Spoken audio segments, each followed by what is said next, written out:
Hello guys, pag-usapan lang natin si Daniel Padilla. Ayon kasi sa bali-balita, lagot na. Daniel Padilla astang bayaw na sa kuya ni Kyla Estrada. Wow, grabe yan ha. Umani na naman ng pogi points at mataas na punto sa pagiging green flag ni Daniel Padilla dahil lang sa pagpo-post ng longganisa. 2 beses nag-flex si Daniel Padilla sa Instagram niya ang artistang longganisa. Food business ng eldest brother ni Kyla Estrada na si Chef Luigi Mula ang viral longganisa. Bet tuloy ng fans na umorder ng nasabing food product dahil natakam daw sila sa picture na pinost ni Daniel Padilla sa social media.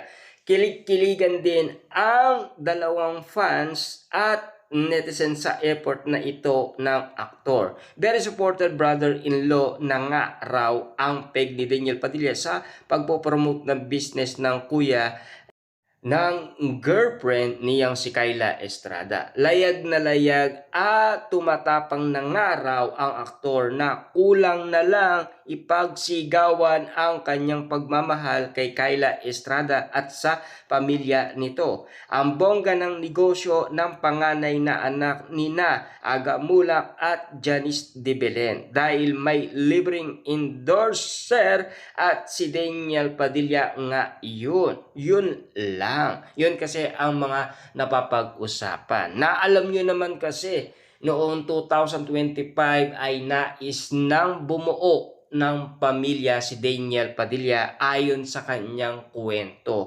dahil natapos na kasi ang kanyang kaarawan noon. Kaya nga naman kasi napapag-usapan kung ano ang birthday wish niya, 'di ba? Yun kasi ang sinabi ni Daniel Padilla sa media.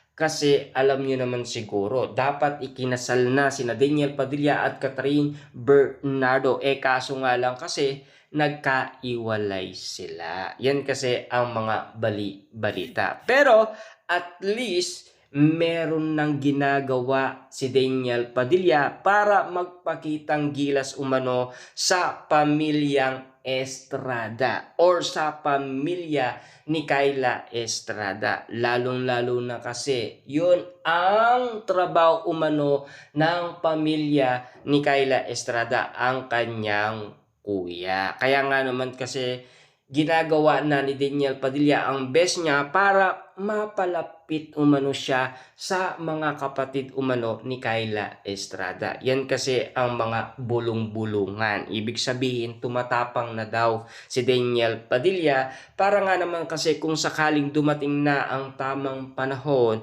na siya ay magpapakasal kasama si Kyla Estrada. Di lang nating alam kung totoo ang chismis at bali-balita. Yan kasi ay bulong-bulungan lang na galing umano sa social media na pinag-uusapan ayon sa balita.